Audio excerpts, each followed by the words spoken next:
Welcome to the Cozy Storytime, your peaceful space to unwind and relax. Before we start, make sure to subscribe and like the video for more cozy stories every night. So, where are you watching it from? And what are you doing right now? I hope you enjoyed this story. Tonight, we'll journey together into the heart of Middle-earth, where winter has wrapped the Shire in an endless hush of snow. The fire is lit, the night is quiet, and your blanket is warm. Breathe deeply. Let go of your thoughts from the day. This is a tale of brave hearts and ancient magic, of whispers carried on the wind and friendships that glow even in the coldest dark. Frodo, Sam, and their faithful companions set out not for glory, but to bring warmth back to a frozen world. Let your mind drift gently now, like falling snow. The adventure is waiting just beyond the hills. And in this quiet hour, all you need to do is listen. Now, close your eyes if you like, and let the story begin. The morning sun, or at least what was left of it, cast a pale and feeble glow over the white-laced fields of the Shire. It was the 32nd day of the longest winter in living memory, and yet no one could quite tell whether it was truly morning. The sky had turned to a dull gray, the color of old ash, and the snow showed no sign of melting. The green rolling hills that had once cradled wildflowers and wheat now lay frozen, heavy with silence. Frodo Baggins stood at the threshold of Bag End, his breath curling in small clouds that vanished into the still air. He clutched his cloak tighter around him, the wool doing little to guard against the unnatural cold that seeped into bone and soul. Snowflakes, delicate but endless, continued to fall. It wasn't just the quantity that unsettled Frodo, it was their sameness, as if each flake was a perfect copy of the last, created not by weather, but by something else. Something colder than winter. Inside the round, warm interior of Bag End, a fire crackled in the hearth, but even that seemed dimmer than usual. Samwise Gamgee, always up before the rest of Hobbiton, was stoking the embers. He paused when he heard Frodo's soft footsteps behind him. "She's not letting up, Mr. Frodo," Sam said, his voice low but calm, like someone talking over tea rather than discussing the fate of seasons. "We're almost out of coal from Michael Delving. The traders haven't been seen since last week." Frodo nodded, not speaking for a while. His eyes moved to the frosted window panes, where outside, the bare branches of the party tree stood like frozen fingers reaching skyward. No birds perched on them anymore. The songbirds had left weeks ago. "Do you feel it too?" Frodo asked at last, his voice barely above a whisper. Sam looked at him. "You mean the way it doesn't feel like winter?" He paused, choosing his words. "It's cold, sure, but not the right sort. No smell of earth under the snow. No mud on boots. No ice on the rivers. Just snow. And quiet.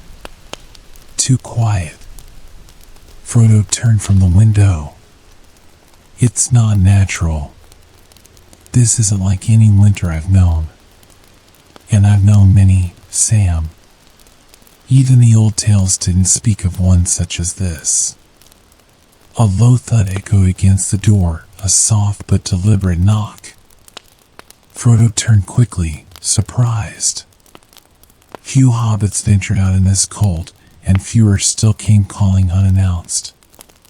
He opened the door carefully and found a small, ruffled bird, a snowy owl, unusual in these parts, perched on the step. It stared up at him with eyes far too intelligent for a common creature, and tied to its leg was a thin roll of parchment bound with a strand of silver thread. "Gandalf," Frodo murmured. Sam looked over his shoulder as Frodo unwrapped the message. The ink was dark blue, nearly black, and the handwriting unmistakably the wizard's, long, elegant, with a slight slant. Frodo. The cold that binds the Shire is no ordinary winter. The old magic stir again, forgotten voices whisper through stone and snow.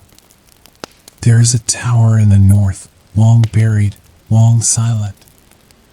But it has awakened. Its name is not spoken lightly, Ravenclaw. Mimi and Bree.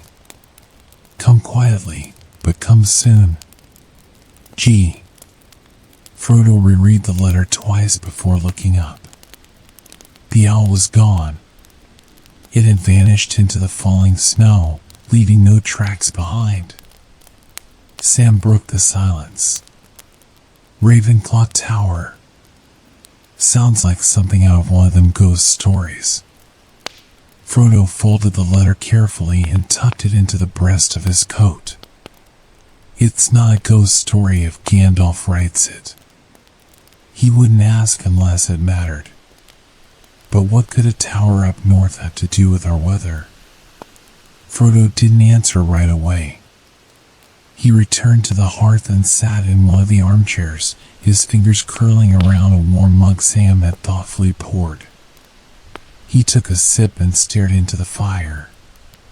Do you remember the Red Book? Frodo asked quietly. Of course, Sam replied. You wrote most of it yourself. There was a line Bilbo added, a note scribbled in the margin. He wrote about a tower of ice and whispers, buried beyond the northern mountains. Said it was just an old Dunedain tale, something he overheard once in Rivendell.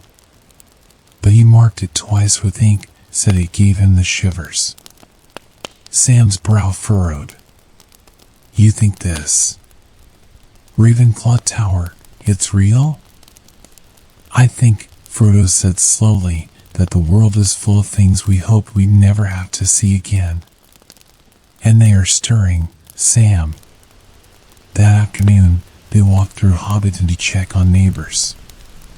Everything was still. Mrs. Cotton's garden lay under a white shroud. Gaffer Gamgee sat inside, wrapped in 4 blankets, muttering about winters that ain't got the decency to end. At the Green Dragon, the fireplace was lit but no songs were sung. Even Pippin, who'd stopped by for supper, had grown quiet over his mug of warm cider. I don't like this, Frodo, he whispered that evening. There's something heavy in the air. Like a bad dream that won't wake up.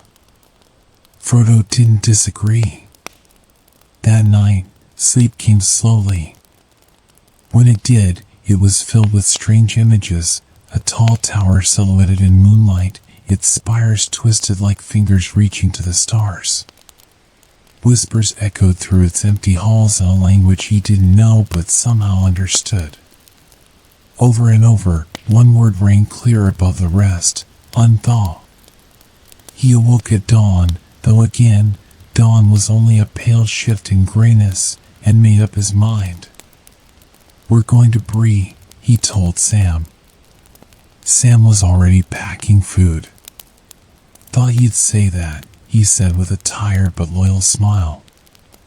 By mid-morning, they had packed lightly, just enough lembas, pipeweed, and woolen socks to last the road. They sent word to Merry and Pippin. Both agreed to follow. The 4 hobbits set off before sundown, their cloaks wrapped tight, boots crunching softly over the snow. As they crossed the borders of the Shire, Frodo looked back once. The hills of his home were still blanketed in that strange, perfect white. Nothing moved. No smoke rose from chimneys. No wind stirred the trees. The Shire waited, frozen in time. And far to the north, the whispers continued. The road to Bree lay quiet beneath the weight of the endless snow, the familiar paths hidden beneath white blankets that had never belonged there. Trees along the east road stood like gaunt sentinels, their limbs heavy with frost, their bark cracked and gray. What once was a pleasant week's walk had become a slow, careful trudge across a world that felt suspended. Frodo, Sam, Merry, and Pippin moved in silence, the kind only old friends could share, the sort of silence that didn't need to be filled. Their boots broke through the crust of snow with soft crunches, and the only other sound was the occasional gust of wind whispering low between the hills. Even the Shire's usual winter birds, the hardy thrushes and robins, were gone. Merry walked near the back, hood pulled low, hands buried in his sleeves. "I can't say I like this," he said finally, his voice barely louder than the snow beneath his feet. "It's not just the cold, it's the stillness. I keep expecting something to jump out of the trees, but there's nothing. Not even a squirrel." "There were always squirrels," Pippin said quietly, glancing toward a bare oak.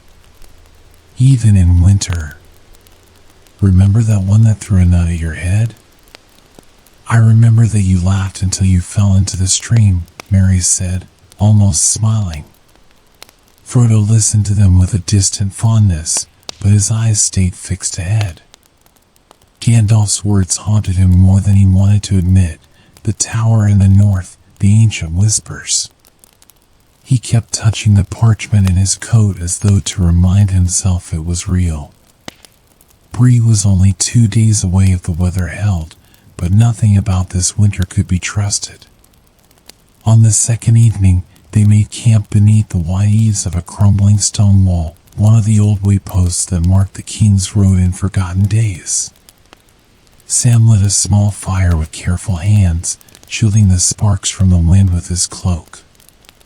The flames struggled at first, but caught with a little coaxing and a murmured word from Frodo, an elvish blessing he had learned in Rivendell.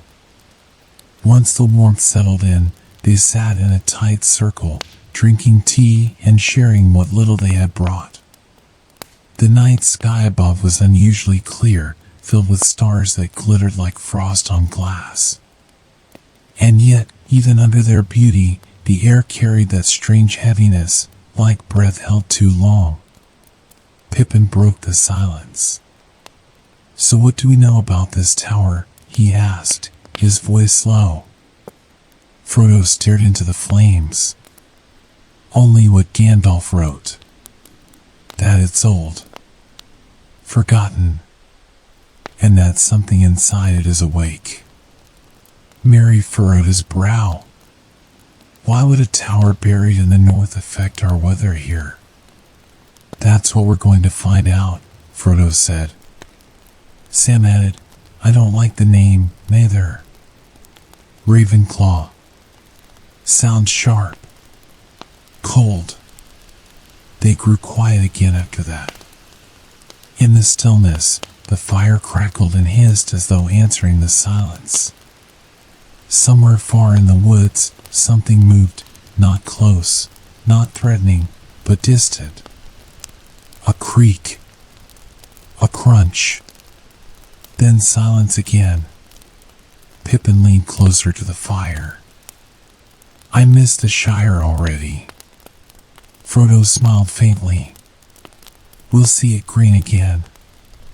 When they reached Bree the next afternoon, the sight was at once comforting and uncanny. The town's wooden gates, usually left wide and welcome, were shut and frosted over. Smoke rose from chimneys and thin trails, but there were no sounds of market stalls or laughter. A pair of lanterns hung from iron hooks near the gate, their orange glow muted by a thin veil of frost. They knocked once, then again. A small window in the gate opened with a creak, and a familiar face peered out, old Barnabas Butterbur, wrapped in 3 scarves and still wearing his innkeeper's apron, though it looked too thin for such weather. "Frodo Baggins," he exclaimed, blinking hard. "And, by the stars, All of you. What in Era's name are you doing out in this snow? Frodo stepped forward. We're here to meet Gandalf. He said word. Butterbird's face fell slightly. Of course he did. Come in, quickly now. The gates groaned as they opened, and the hobbits hurried inside. Bree looked as though it were holding its breath. Snow had piled against the timbered walls of homes, icicles hung like daggers from the eaves, and townsfolk moved in hushed steps, bundled and wary. The prancing pony had lost none of its sturdy charm, though the common limb was unusually quiet. A few travelers sat close to the hearth, murmuring in low tones, while ale mugs steamed on tables. Butterbird led them through the back and up to a private room. He arrived last night, Butterbird said in a hushed tone. Didn't say much, only that you'd be along soon. Said to bring you straight up. Frodo's heart lifted slightly at the news. He stepped inside the room, the others following. Gandalf stood by the window, peering out into the white-covered world beyond. He wore a robe of deep gray, and his beard, though dusted with age, looked somehow heavier beneath the shadows. When he turned, his eyes held the same depth they always had, old as mountains, but flickering with warmth. Frodo, Sam, Merry, Pippin, he said, nodding to each in turn. You came quickly. That is good. We had little choice, Frodo replied. The snow hasn't stopped. The land feels, he trailed off, unsure how to describe it. Bound, Gandalf said simply. The land is bound. He gestured for them to sit, and once they had, he turned to the fire and stirred it with his staff. The flames leapt a little higher, glowing blue at their base. You've felt it, haven't you? He said. This winter isn't natural. It was never meant to reach the Shire. Is it a spell? Sam asked. Some dark magic? Old magic, Gandalf said. Older than Mordor. Older than Sauron. There are things in this world that even the wise dare not disturb. Ravenclaw Tower is one of them. A remnant of the First Age, built by hands not human, nor elf, nor dwarf. Pippin shivered. What lives in it now? No one, Gandalf said softly. Not anymore. But something sleeps beneath it. Something that remembers warmth and resents it. Frodo leaned forward. Then why awaken now? Gandalf turned his eyes to the window. Because the world is quieter than it once was. The great fires are gone. The rings are broken. Magic, once pushed aside, now has room to breathe again. The tower has begun to whisper. He turned back to them. And the snow will not stop until those whispers are silenced. A long silence followed. The fire flickered in the hearth, casting warm orange across their faces. Outside, snow drifted gently past the window pane. What do we do? Merry asked at last. We go north, Gandalf said. To the tower. But not yet. First, you must rest. Then I'll tell you of the fire that can melt what cold magic has frozen. Frodo looked at his friends. Their eyes met his with steady resolve, though behind them lay fatigue and uncertainty. Yet none objected. They had walked into shadow once before, and now they would do it again, not with swords or armies, but with hope and the warmth of friendship. And perhaps, this time, with fire. The next morning dawned gray and quiet over Bree. A fine dusting of snow continued to fall, almost too light to see, but persistent, like the slow ticking of a great, unseen clock. The fire in the prancing pony had burned low, and the hobbits stirred under wool blankets in their room upstairs, rubbing sleep from their eyes and muttering softly to one another as they dressed and packed again. Gandalf stood outside on the balcony when Frodo emerged, already awake, already watching the snow. His long cloak fluttered slightly in the breeze, and his breath came in soft clouds that curled around the end of his beard. He did not look back as Frodo approached, only spoke in a quiet, even voice. "The snowfall has not slowed," he said. "In fact, it is spreading. The white downs are now buried beneath a second layer, and the Brandywine is beginning to freeze at its edges. By the end of the week, even Rivendell may feel the chill." Frodo stepped up beside him. "Then we don't have much time." "No," Gandalf agreed. "We do not." He turned then, his eyes heavy with knowledge. "The fire we seek is not a simple blaze. It is not the warmth of hearths or forges, but a fire born of ancient earth, old as the mountains themselves. Deep in the Fordwaith, the northern wastes, there lies a mountain called Ristadon. Few remember it now. Fewer still would go near." Sam, Merry, and Pippin had joined them quietly during this exchange, listening from just inside the doorway. "Ristadon," Sam echoed, testing the strange word on his tongue. "Is it a volcano, then? Like Orodruin?" "No," Gandalf said, shaking his head. "Orodruin's fire was one of wrath, of domination and will. Ristadon is different. Its fire is not red but golden white, hot enough to melt iron, yet pure enough to undo foul enchantment. The dwarves once revered it, though they dared not claim it. They called it Erirol, the breath of the deep flame." Pippin blinked. "Sounds like something that would burn your eyebrows clean off." "It would," Gandalf said dryly. "But it can also burn away magic older than memory. That is why we need it." Merry folded his arms. "And how do we get it?" "You don't capture it like a flame in a torch," Gandalf replied. "You carry a vessel, blessed and bound by will and purpose. The flame must accept you. Only then will it follow." Sam gave Frodo a look. "And you reckon we're the ones to carry it?" "You are," Gandalf said simply. "Because you have already carried something far heavier." There was a moment of silence after that. The wind stirred again, gentle but cold, carrying with it the scent of pine and ice from far, far away. The journey north would be long, and the paths uncertain. They would need to leave the roads entirely, passing through the weather hills and then skirting the edge of the Trollshaws before turning northward into lands Frodo had only ever seen as names on a map. It was no place for hobbits, but then again, neither had Mordor been.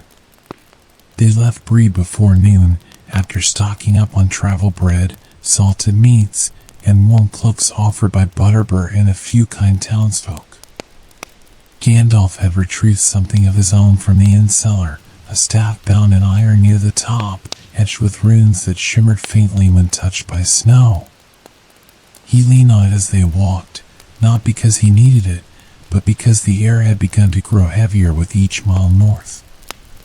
For 2 days they passed through the east road's old cut, flanked by hills and trees wrapped in white.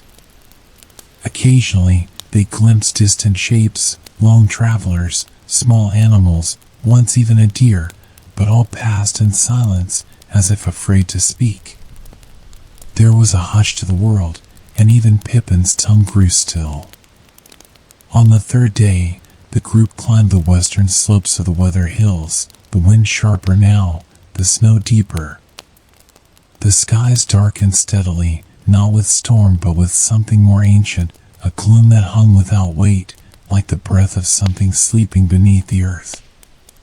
Gandalf led them to the ruins of an old watchtower long since abandoned. There, under the broken archways and snow-covered stones, they made camp again. Frodo sat beside the fire, staring into its dancing gold, while Sam stirred a pot of stew they managed to cobble together from dried meat and root vegetables. The smell was good, comforting in a way the cold could not reach. "Tell us more about the tower," Merry said quietly. "The Ravenclaw." Gandalf, who sat cross-legged on a flat stone nearby, lifted his eyes. "It was not always called that," he said. "In the elder days, it had another name, Barricale, the High Roost. It was built by a people long vanished, ones who listened to the stars and spoke to the wind. They built it of obsidian and starstone, high atop a cliff carved from frozen lightning, or so the tales say. No ladder or stair led to its gate, only wings could reach it." "Wings?" Pippin asked. "You mean birds?" Gandalf smiled faintly. "Gray eagles, perhaps. Or something else. No one truly knows. The tower disappeared after the First Age. Some say it collapsed. Others say it hid itself. But the snow remembers." Sam stirred the pot, his brow furrowed. "But why would it come back now? Why start freezing the Shire?" "Because something has stirred it," Gandalf said. "Some echo of what once was. The tower has always fed on silence and stillness. When the world is quiet, it listens. When the world forgets it, it dreams.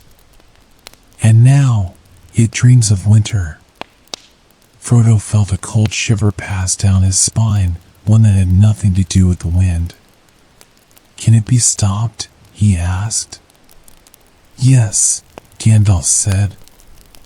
"If the fire of Ristadun touches its heart, the frost will melt and the whispers will fade. But getting there is another matter. The paths to the Fordwaith are treacherous.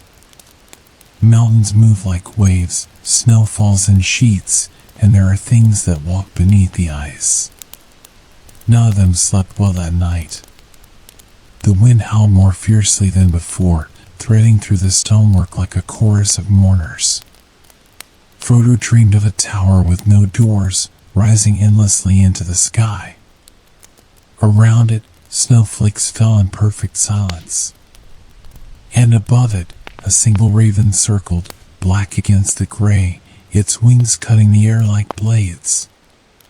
When he awoke, the fire had gone out, and Gandalf was already standing, his face turned to the north. "It has begun," the wizard said quietly. "The tower is calling." They packed quickly that morning. The snow was deeper, and the hills ahead rose sharper, harder. The wildlands beckoned, a vast and frozen stretch where no hobbit had set foot in 100 years or more. But they would go. Because the Shire waited. Because home was still worth saving. And somewhere far ahead, a flame still burned, deep and hidden, waiting for someone brave enough to carry it into the heart of ice. The land had turned cruel. North of the Weather Hills, there were no more roads, only wild, open country, blanketed by snow so deep in places that Frodo and his companions had to walk in single file behind Gandalf, whose staff left narrow trenches in the whiteness. Every footstep crunched or sank. The sky remained heavy and pale, neither fully cloudy nor clear, as though the sun itself were hiding from what lay ahead. Frodo could not tell how many days they had been traveling now. Time blurred beneath the sameness of it all, snow-covered hills, skeletal trees, and the ever-present bite of wind. But each night grew colder, and Gandalf had begun casting quiet spells over their small camps, whispering words into the stones before sleep. The fires, even when well fed, gave off less heat than they once had. Still, the hobbits pressed on. Sam, trudging at Frodo's side, kept his scarf pulled up to his nose, leaving only his eyes visible. "I swear this snow's got a mind of its own," he muttered. "It falls straight down, never sideways. And it never melts. Look at that pine over there, way down like it's been standing still for 100 years. Frodo glanced to the tree and saw Sam was right. The branches drooped under the snow, but none had broken. It was like time had paused here. "This is old magic," Frodo said softly. Gandalf said so. "The snow doesn't obey the seasons anymore."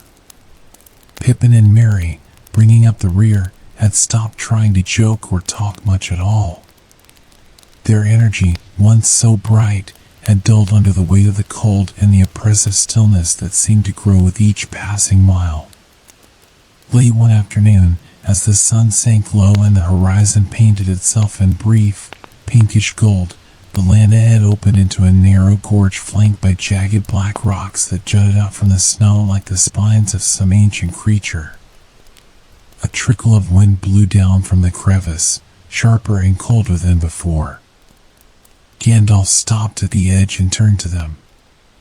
"This is the last pass before we reach the northern wastes," he said. "It's called Imlet Vorn, the Dark Hollow. The Dunedain used to avoid it, even in summer." "Why?" Merry asked, his voice muffled under his hood. "Because the air here remembers," Gandalf said. "It remembers footsteps long vanished, and voices that no longer echo." Sam blinked. "You mean it's haunted?" "Perhaps," Gandalf said, then turned to begin the descent. The path was narrow and steep, winding between tall walls of stone that threw deep shadows over the snow. The air grew colder still, and the only sound was the quiet crunch of their boots and the occasional hiss of wind slipping through unseen cracks. Frodo felt at first a tingling at the back of his neck, like unseen eyes watching from somewhere beyond the walls. He turned quickly, but saw only snow and shadow. Pippin stumbled a little behind him. "I don't like this," he said under his breath. "It feels like we're walking into something's mouth." "Keep close," Gandalf called ahead. "And no one speak unless necessary." They walked for what felt like hours. The pass grew narrower still, until they were walking single file, the rocks pressing in close. Then, without warning, the wind stopped. The silence was absolute. Even their footsteps seemed to vanish. The snow did not crunch. Their breath did not echo. It was as though the world had been swallowed whole. That was when they saw the first one. At the far end of the pass, half buried in snow, a tall shape stood motionless. It looked like a statue, pale, humanoid, arms outstretched as if caught mid-step. Its skin, or what passed for it, was nearly translucent, and it shimmered slightly, like the surface of ice beneath moonlight. Frodo stopped cold. Sam walked right into his back. "What is that?" Sam whispered. Gandalf stepped forward, staff glowing faintly. "An ice walker," he said quietly. "A spirit of frost, bound to this place." The figure did not move. It did not breathe. But even from a distance, Frodo could feel it pulsing with a chill that went deeper than cold. It was the cold of endings, of forgotten things, of silence made flesh. "There are more," Gandalf said. "Stay behind me." They moved cautiously now, eyes darting from shadow to shadow. The gorge widened slightly, revealing 3 more figures, all frozen in motion, one bent low as if crawling, another with an arm raised to shield its face, the third reaching forward with fingers like claws of ice. "Why don't they move?" Pippin whispered. "They sleep," Gandalf said. "But not deeply. They are drawn to warmth, to sound, to life. If we disturb them, they will wake." They crept forward, breath shallow, boots moving with exaggerated care. Frodo's heart pounded louder than he liked, and he could feel Sam's hand brush against his arm, steadying him. For a moment, it seemed they would pass through untouched. Then Pippin slipped. It wasn't loud, a soft thud as he landed on his side in the snow, but in the silence of the gorge, it was like a bell ringing. The sound echoed once, faintly. Then again. Then the figure stirred. The nearest walker's head turned slowly, cracking as it moved. Its eyes, pale and glassy, opened, not with sight, but with hunger. Another straightened, and another raised its arms. "Run!" Gandalf shouted, his voice like thunder. The spell was broken. The hobbits sprinted forward, snow flying with each panicked step. Behind them, the walkers moved with dreadful grace, not fast, but tireless, gliding over the snow as though it held no weight. Their arms reached out, long fingers trailing behind them, leaving frost in the air. Gandalf turned at the pass's mouth, raised his staff, and slammed it down into the snow. A circle of blue flame erupted from the ground, surrounding the path behind them. The walkers stopped at its edge, hissing soundlessly, recoiling like shadows from a lantern. The hobbits collapsed just beyond the pass, gasping. Their breath rose in thick plumes as they stared back at the unmoving figures. "They cannot follow," Gandalf said, lowering his staff. "Not beyond their bounds." "What were they?" Frodo asked, still breathing hard. "Remnants," Gandalf said. "Cold-made flesh. The tower's influence seeps far. The further north we go, the more it will twist the land." Sam sat heavily in the snow, shaking his head. "If that's just the edge of its reach, what in the name of the green dragon waits at the center?" Frodo looked ahead. Beyond the pass lay a plain of white, flat and endless. The sky above had taken on a strange hue, pale blue tinged with gray, as if even daylight had been bleached of color. Far in the distance, a shadowed line marked the rise of mountains. And beyond them, the tower. But first, they had to find the flame. The days blurred again as the company crossed the plain beyond the dark hollow. Here in the northern wastes, even the snow had taken on a different texture, more brittle, more dry, as if it had long since forgotten the touch of warmth. It crunched underfoot with a strange, papery quality, and sometimes blew sideways in great sheets, carried on a wind that seemed to come from nowhere at all. Above them, the sky had faded to a constant, ashen gray. The sun was but a pale smudge drifting overhead, casting no real light or heat. It could have been morning, evening, or noon. Time had lost all shape in the pale vastness. Only Gandalf kept track of their progress, muttering distances and maps under his breath, his gaze fixed ahead. The land was flat for many miles, broken only by jagged ice ridges or buried stones that peeked through the snow like bones. No birds flew overhead. No trees broke the horizon. It was a world of absence, and the silence pressed on them like a weight. Frodo walked at the front now, beside Gandalf. His steps were slower than they had once been, more deliberate, but there was a steadiness to him that even the wizard acknowledged silently. He no longer needed encouragement. The road ahead was his to follow, not because he wished to, but because no one else could. Sam stayed close, as he always had, his eyes ever watchful for signs of danger or weariness. Pippin and Merry brought up the rear, quieter than usual but never without resolve. They had grown tougher through the journey, not hardened but tempered like good steel. Their courage, tested by the frost and the dark, held fast. On the 5th night after leaving the Ice Walkers behind, they camped in a shallow depression where the wind couldn't reach so easily.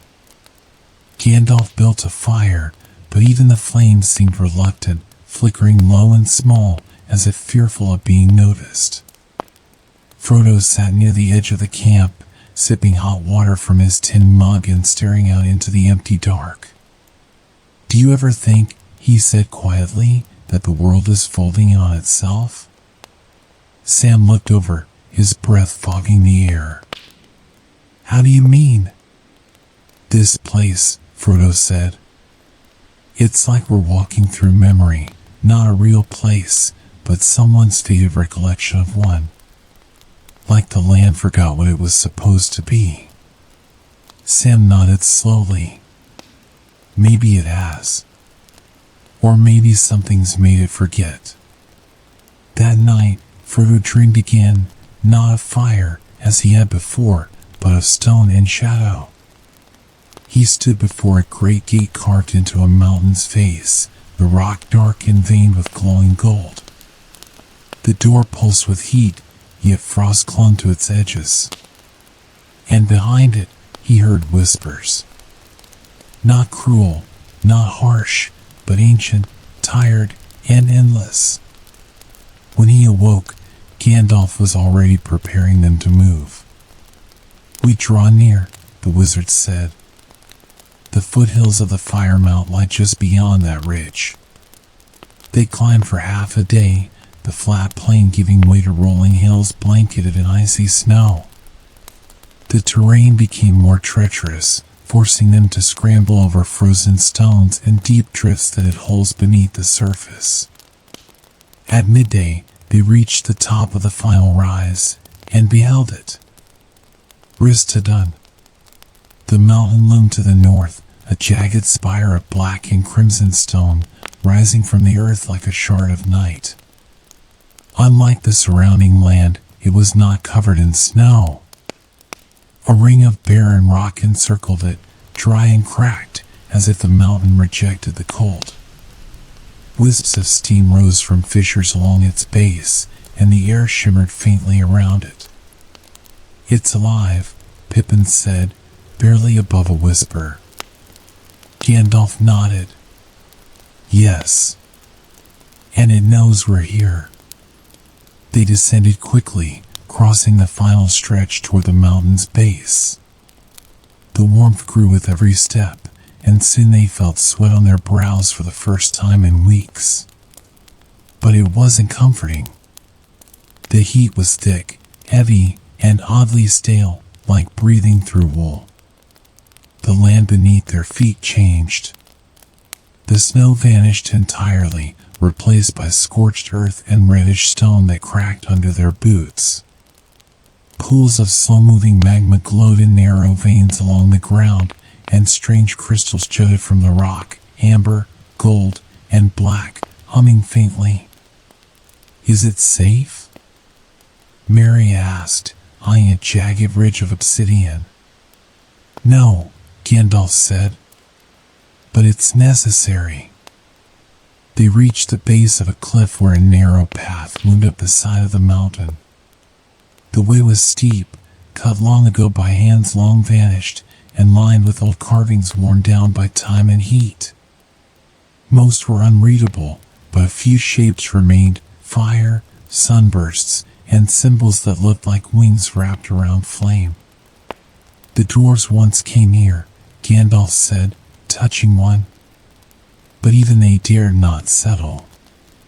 They said the flame here spoke, that it tested those who sought it. Frodo looked up.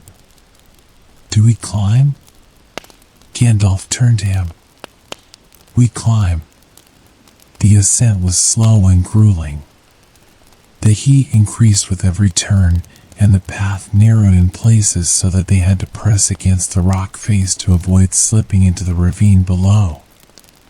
Steam vents hissed occasionally, releasing bursts of hot air that forced them to pause and catch their breath. Frodo's legs burned. His hands were raw from gripping the stone, and sweat stung his eyes. But still he climbed.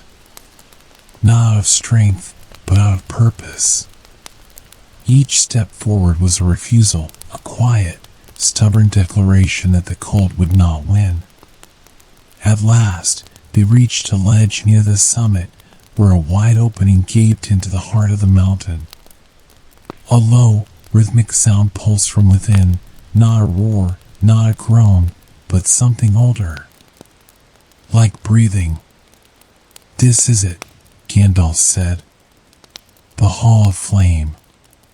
They stepped into the darkness and into light. The chamber within was vast, far larger than it appeared from outside. The walls were lined with veins of glowing crystal, and in the center, a great pool of fire simmered within a basin of stone. It was not red, nor yellow, but golden white, flickering like liquid starlight. It gave off no smoke. The air was still, but charged, alive. Gandalf stepped forward, removing a small vessel from within his robes. It was no more than a clay urn, bound with silver bands and etched with runes in Elvish and Dwarvish both. This vessel was made long ago, he said, to hold what cannot be held. Frodo stepped beside him. Do I have to carry it? Gandalf looked at him solemnly. You must offer it. The flame will choose. Frodo took the urn in his hands. It felt warm. No, not warm. Steady. Like a heartbeat. He stepped to the edge of the fire and knelt. I'm Frodo Baggins, he said softly. Of the Shire. I don't come to command you, or to take what isn't mine. I ask only to carry a part of you. To save what I love. The fire flared, once, bright and tall, and then settled. A tendril of golden light reached from the pool, winding through the air like a ribbon. It touched the urn's rim, and with a low hum, flowed inside. Frodo felt it, not heat, but clarity. A sudden weight of memory, of age, of kindness and power all bound together. The urn pulsed once. Then the tendril withdrew. Gandalf placed a hand on Frodo's shoulder. You've done it. Sam breathed out slowly, eyes wide. Now what? Now, Gandalf said, we take it to the tower. Outside, the sky darkened once more. But far in the north, above the horizon, a faint flicker of light had appeared, like a star awakening. The fire was ready. With the flame secured in the urn, they descended from Ristadun beneath a sky growing darker, the very clouds above them beginning to swirl as if stirred by a distant hand. The weight of the golden fire had shifted something, not just in the world, but in Frodo himself.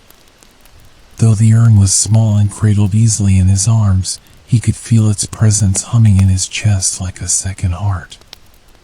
It did not burn, but it watched and waited. They camped that night in a narrow ravine at the mountain's base, ringed by boulders still warm from the day's heat. It was the first night in many weeks that their fire burned brightly and gave real warmth, casting flickering light that pushed back the cold.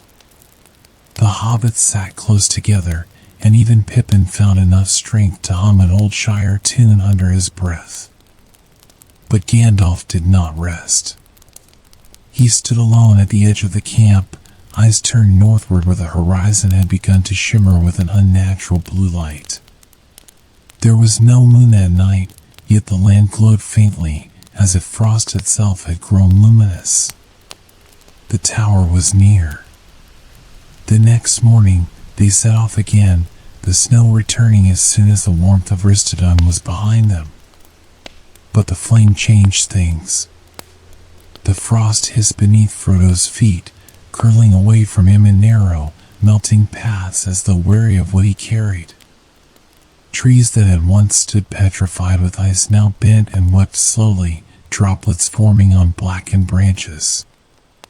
The wind did not bite as cruelly, and the sky remained clear above them for most of the day. Even so, the road ahead grew harder.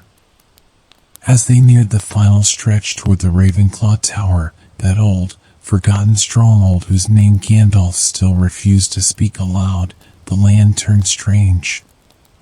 The snow grew darker, tinged with a bluish-gray hue like ash and shadow mixed. Ice crystals formed spirals on the rocks, and each gust of wind carried whispers, though no mouth spoke them. "There is a barrier ahead," Gandalf said one evening, pausing beneath the twisted skeleton of what had once been a rowan tree. "A veil, a last enchantment woven around the tower to protect it. We must pass through, but only the fire can part it."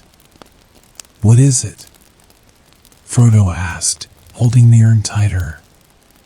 "Not a wall you can see," Gandalf replied, "but a presence. A will. The spell was cast long ago, perhaps in the last days of the northern kingdoms, when fear took root here. It feeds on despair and doubt. It will try to turn us away. Try to make us forget why we came." Sam's face tightened. "Then we'll just have to remember harder." Frodo smiled at him, faint but true.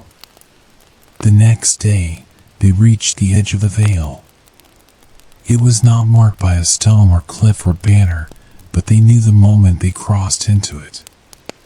The world changed in an instant, color drained from the sky, leaving only endless gray. Sound grew muffled, like cotton stuffed in their ears. Even the snow beneath their boots seemed less real, crunching without echo. The air was heavy, not cold exactly, but thick, pressing in on their lungs. Pippin stopped. "Is this a dream?" "No," Gandalf said, "but it will try to feel like one." Shapes drifted in the distance, pale figures that shimmered in and out of view, never approaching, never still. Once, Frodo thought he saw a field of sunflowers beneath the snow, their golden faces bright and familiar. When he blinked, they were gone. They walked in silence, close together. The urn pulsed softly in Frodo's arms, each beat keeping him tethered to the present. Without it, he knew he might already have lost his way. "Do you hear that?" Sam whispered after some time. "Someone's calling my name." They all stopped. In the stillness, a faint voice rose, warm, kind, unmistakably familiar. "Samwise," it said. "Come home." Frodo turned to his friend, who was staring into the distance, eyes wide. "It sounds like my gaffer," Sam whispered. He's waiting by the fire. I can see the garden." Frodo stepped closer and touched his arm. "No, Sam. It isn't real." "But it smells like piped smoke," Sam said, his voice cracking.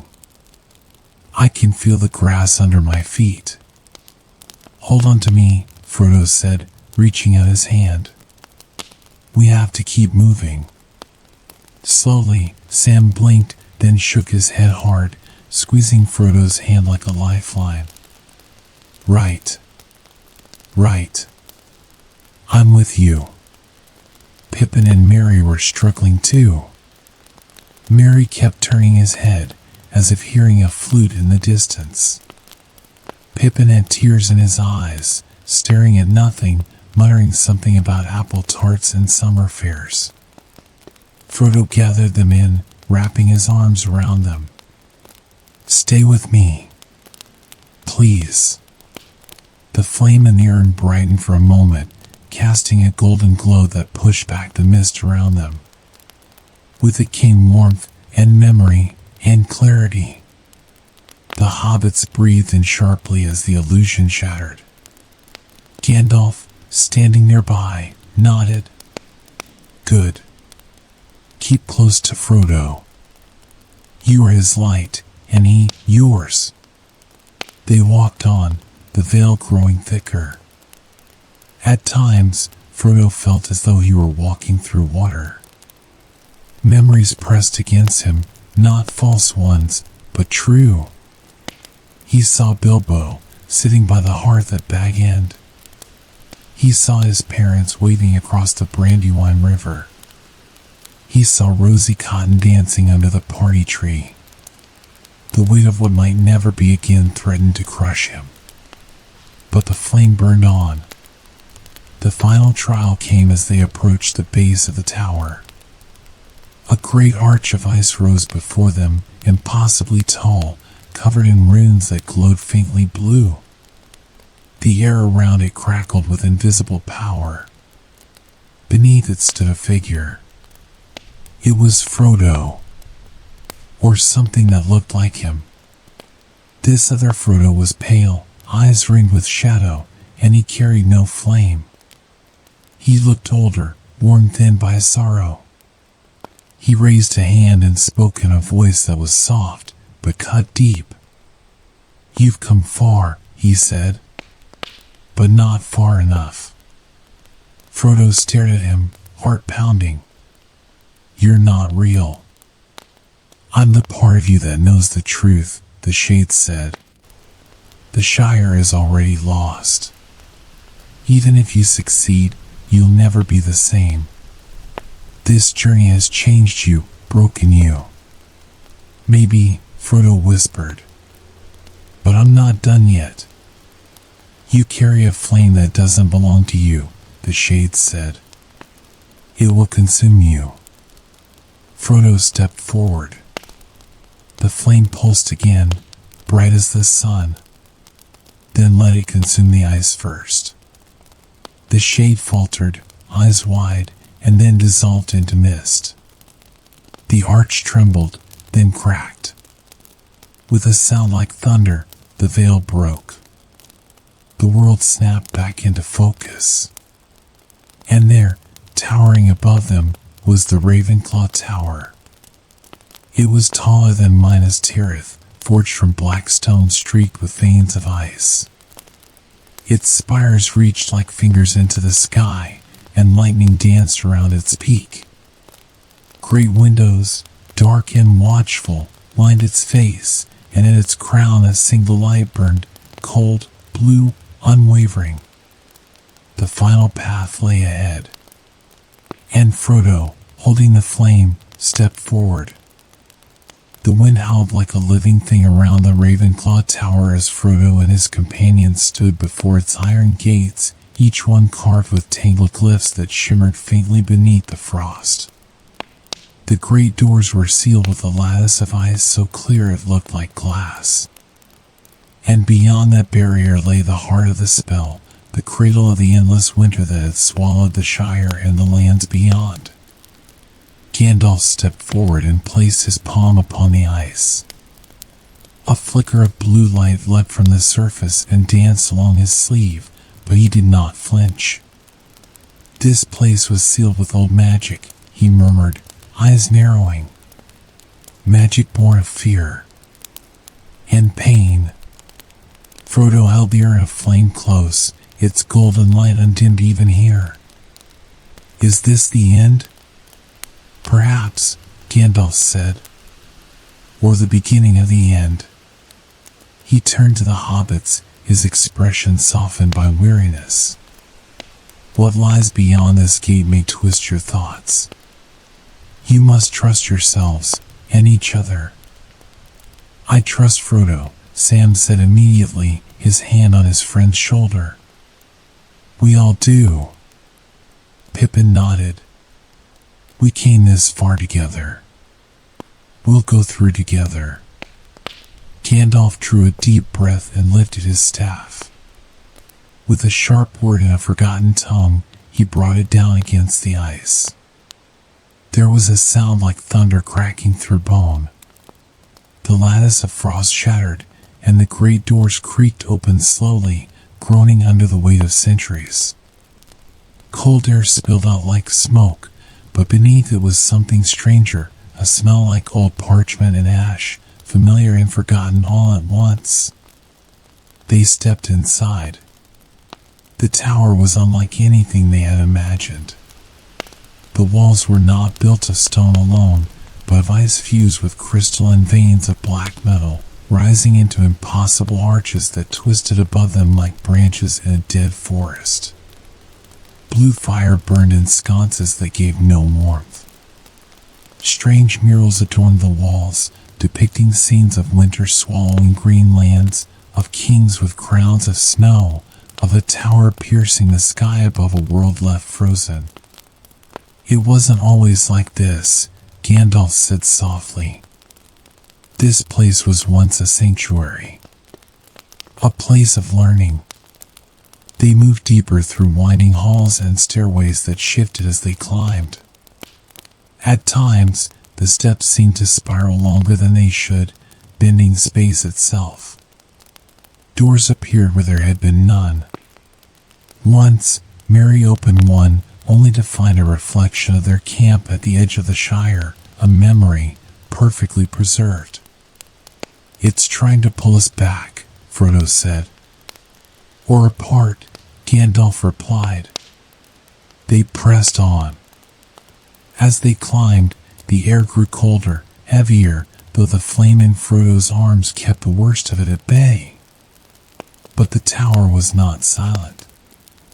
Whispers echoed through its halls, not malevolent, not welcoming, simply present. A chorus of voices murmuring in languages both known and lost, like 1,000 thoughts trapped in time. Sam shivered. Feels like we're walking through someone's head. You're not wrong, Gandalf muttered. This tower, it remembers. At last, after what felt like hours of climbing, they reached a great circular chamber high in the tower's upper levels. A domed ceiling arched above them, carved with constellations that moved ever so slightly as they watched.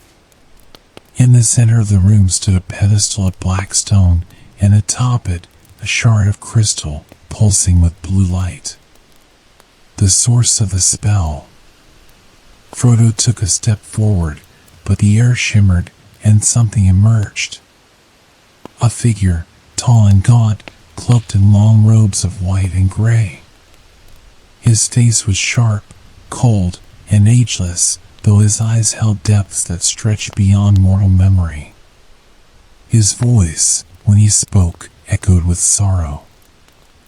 I am Kaeliner, he said, Warden of the Cold Flame, Keeper of Silence. Gandalf stepped forward warily. Kaeliner was a name lost with the northern mages. You cannot still be alive. I am not, Kaeliner said simply. Nor am I dead. I am memory made form. I remain because the tower remains. Frodo gripped the urn tightly. You cast the spell. I preserved the land, Kaeliner replied. When the world turned cruel, when the fires of men and orcs and kings alike consumed the forests and plains, I chose stillness. Winter does not destroy, it preserves. It waits. It forgets nothing. You froze the Shire, Frodo said, his voice steady but trembling with anger. You trap people, families, in ice. You call that preservation? Kaliner's gaze did not shift. I gave them rest. A slumber untouched by decay or sorrow. You would rouse them to suffering? Gandalf raised his staff. You turned your back on life. On choice. The world is meant to change, Kaliner. The spectral figure looked to Frodo. You carry the fire. I do, Frodo said. And what will you do with it? Kaliner asked, stepping down from the dais. Burn what I built. Scatter the snow and expose your world to flame again? The frost at least is pure. Predictable. Frodo took a deep breath. The Shire is not meant to be pure. It's meant to grow. To bloom and fall, to live and die. Just like everything else. He stepped to the pedestal. The crystal pulsed as he approached, its light sharpening. Kaliner moved as if to stop him, but Sam stepped forward, holding his sword. No. The wraith paused. You had your time, Sam said, quietly but firmly. Now let us have ours. Kaliner looked at him, not with anger, but with something close to recognition. Then he turned back to Frodo and nodded once. Then do what you must. Frodo raised the urn. The flame inside surged, casting gold and crimson across the walls. He opened the lid, and the fire leapt free. It struck the crystal like a bolt of lightning, and the room exploded with light. The tower shook. The ceiling cracked, and the icy mural shattered. For a moment, it seemed the whole of the north groaned as warmth returned to the world. The blue crystal melted in a heartbeat, its light extinguished. The whispers ceased. Kaliner faded, his form unraveling into mist. Thank you, he whispered as he vanished. The chamber fell silent, but the cold was gone. Not entirely, but enough. The tower, no longer humming with frozen power, stood quiet. Frodo collapsed to his knees, exhausted. Sam was there in an instant, helping him up. You did it, Mr. Frodo. Frodo smiled faintly. We did. Outside, through a tall window cracked with age, dawn was breaking. And in the light of that dawn, the snow began to fall softer, no longer sharp and endless, but gentle. It was melting. They had done what many thought impossible, not by might, nor by rage, but by holding onto each other through the dark. And now, at the heart of the tower, the frost had broken. The road home lay ahead. The journey down from the Ravenclaw Tower was quieter than the climb up. No longer did frost coil at their feet like smoke, or illusions whisper promises of old comforts in their ears. The stillness that once clung to the stone walls was broken, and in its place came echoes, natural echoes, gentle and real. A breeze wound its way through the hallways, not the dead chill of winter, but the hesitant draft of air stirred by thawing currents. The flame, no longer held captive in the urn, had fulfilled its purpose. Frodo carried only the empty vessel now, still warm to the touch, like a stone left in the sun.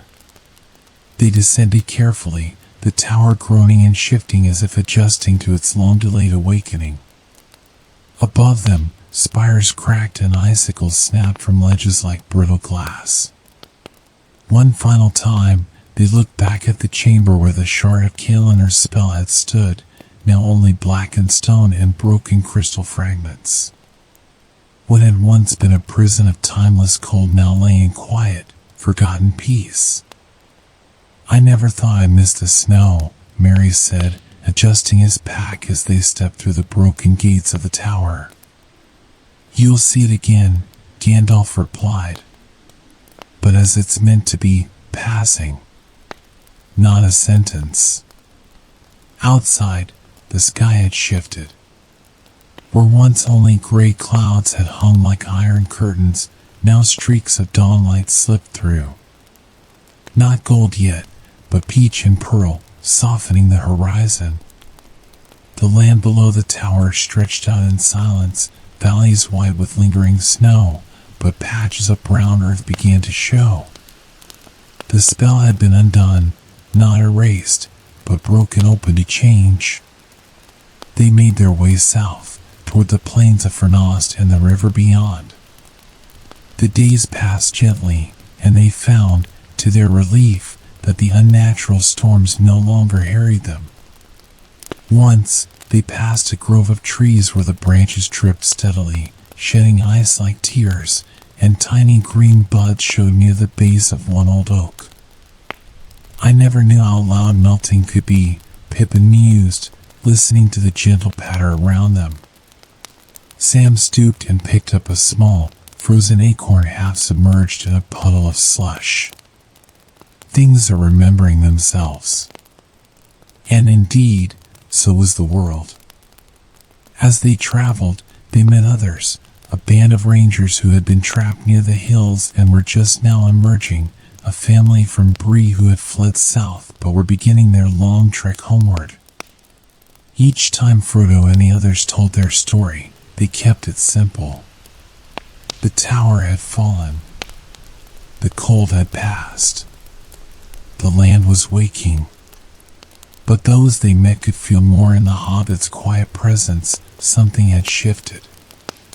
Not just in the weather, but in the hearts of those who returned. By the time they reached the borders of the Shire, spring had truly begun. The Brandywine River, once frozen solid, now flowed dark and swift. Trees along its banks groaned as they shook off their icy coats, and birds returned to branches that had long stood silent.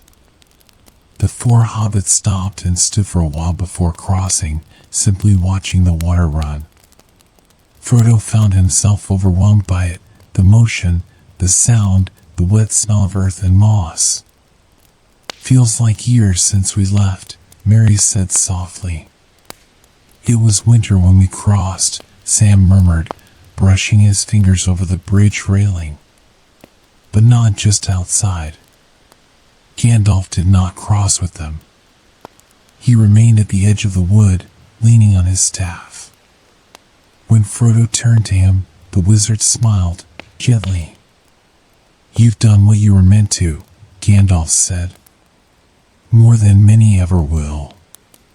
The rest, now, belongs to the seasons and to those who tend them." Frodo nodded. "Will we see you again?" "Perhaps," the wizard said. "But not soon. You've earned rest. All of you." With that, Gandalf turned and walked northward, vanishing into the trees with the quiet dignity of a man who understood the weight of endings. And the hobbits crossed back into the Shire. At first, it did not seem the same. Fields were still white in places, cottages still shuttered. But as they walked the familiar lanes of Hobbiton and Bywater, they found signs of life.